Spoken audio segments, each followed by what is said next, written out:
Well, here we are. Week 1 of climbing the mountain, done. And honestly, much tougher than I thought. I only made it 93 yards to here, Camp Caleb. Right now, it's time for the second edition of the iciest quarterback ranking in all of sports. Buckle up. It's time for Mahomes Mountain. Ah! Hotter than I thought. It's well done, Kevin Wildes. It feels, in a weekend when there were, more than a dozen quarterbacks who turned the ball over, a handful of quarterbacks who lost their team's games, that much like I have never a doubt tattooed here, Wildes has on the small of his back tattooed wins our quarterback stat. Yeah. So I would think that you would. I would think that you would give Caleb a little more credit. Also, let me just tell the audience one thing. Early in the year, the mountain is quite slippery. The snow hasn't fully formed. Yeah. The weather's warm at times. So a lot of movement early in the year. Later in the year, less movement. Okay. You have more firm footing and more of a basis of a season. Permafrost has really taken hold. I'm not sure that's how permafrost works. I think it's always frozen. That's why it's called permafrost. Off the mountain! All right, listen, Jordan Love is not off because of his play. He didn't play great, obviously, but he wouldn't have gotten off the mountain, but he's hurt. Deshaun is off the mountain. Daniel Jones off the mountain. Russ, Will Levis, Bryce Young, and Bo Nix. All of those people were already off, or they were bottom row guys, so their performance slid them off. And you might say, Nick, so are we still even going to have 28 people on the mountain? We are. Row 7. Shout out Sam Darnold for making it on the mountain. Shout out Jacoby Brissett for making it on the mountain. Shout out Justin Fields for making it on the mountain. And shout out Jameis Winston and Drew Lock for getting on the mountain because they should be starting for their teams. This is only 4 starting quarterbacks, or in these cases, 2 guys who will be and should be starting quarterbacks for the Browns and the Giants. Jaden and Gardner stay where they're at. Row 6, listen.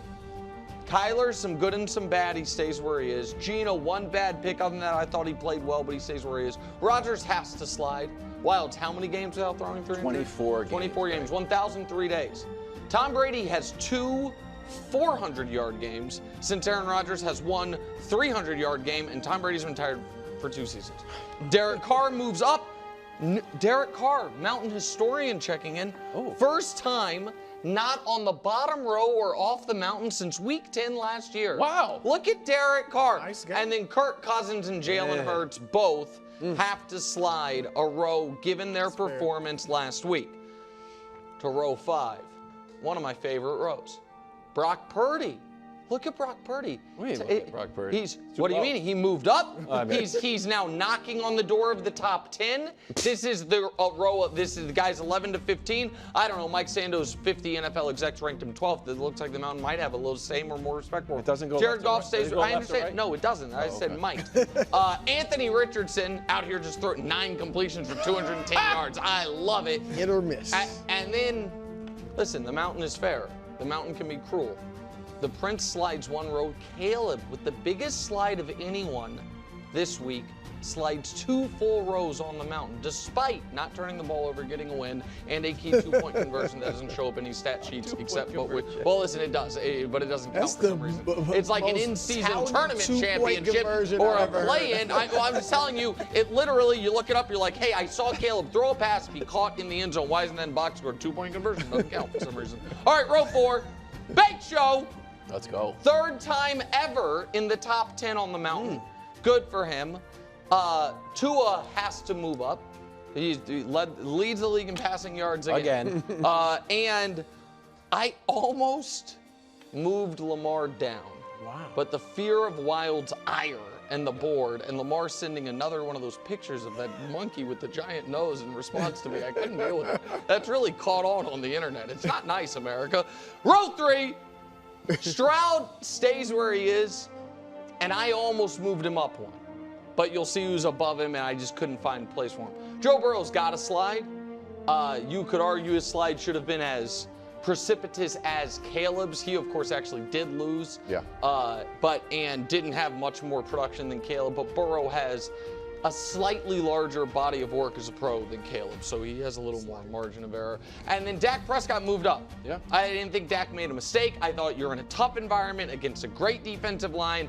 The added pressure of not only signing that contract, but that sweet blazer he was wearing walking in, he performed. And now to the top 3. Row 2. Josh Allen stays where he is, and Matt Stafford moves up.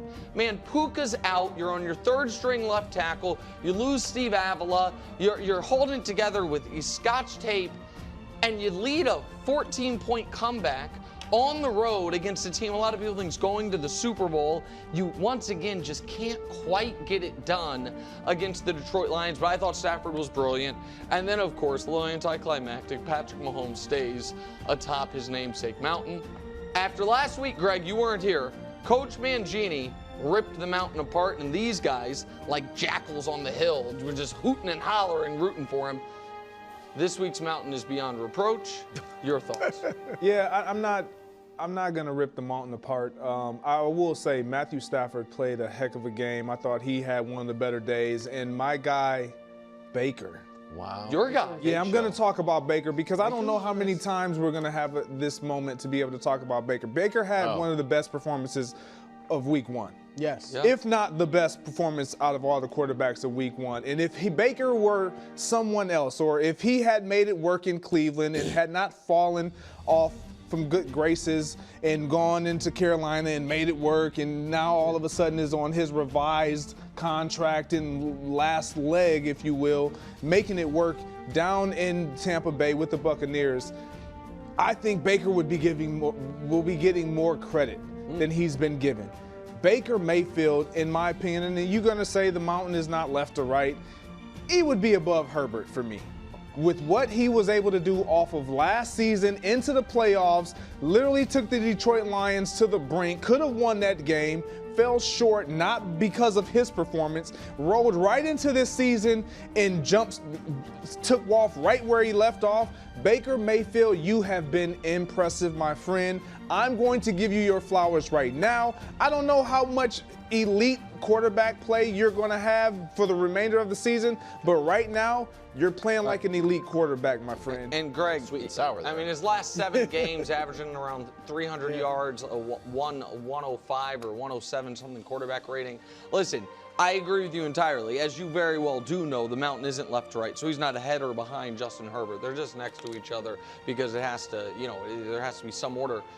Were you going to say something, Brew? No, I'm ready okay. to rock and roll. No, Brew's just excited. Brew's champing at the bit, as they say. Brew, go right ahead, because I agree with you on Baker. He could never beat you. I'm not focused on this guy, but I'd be remiss if I didn't mention it. Caleb should be lower.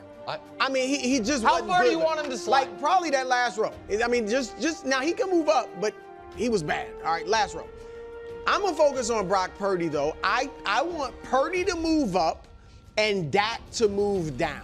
Wow. Because Brock Purdy has beaten Dak Prescott in the playoffs. Brock Purdy, in his short year-and-a-half career, has gone to 2 NFC championship games, 1 Super Bowl, which Dak Prescott, of course, has never done. In his 8 previous seasons, he's only won 2 playoff games. Purdy won 2 of those in his rookie year last year. So Purdy should have been higher. But then week 1, this is what happened. Let's look at the numbers. Purdy has a better passer rating. Purdy has more yards he throws for. Yards per attempt is a significant difference. Completion percentage as well. And Dak did have 1 touchdown.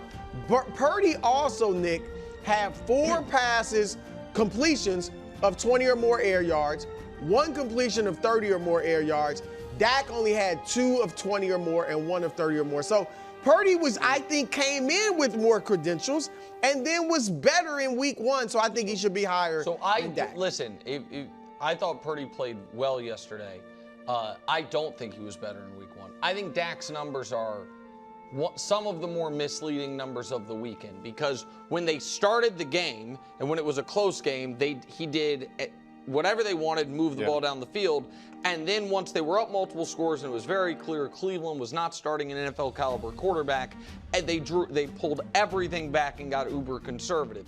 As far as what you're saying that they should have started the year in different places, Brew, you throw MVP race in front of me all the time as far as how they should have started the year, about how Purdy came in fourth.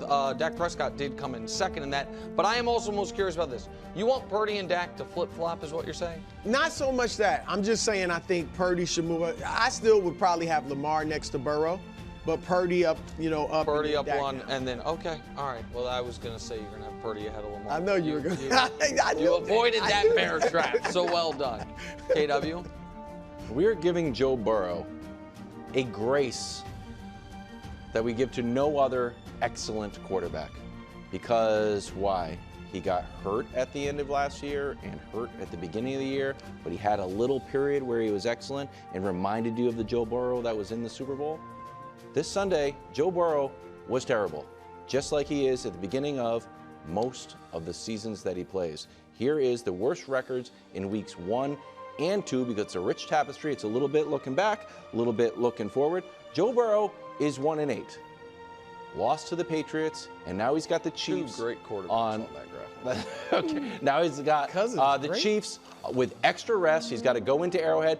Maybe he does this Joe Burrow thing and pulls off a miracle against Mahomes. Maybe he starts the season 0-2, and this graphic says 1-9. Say, well, dirty pool. What?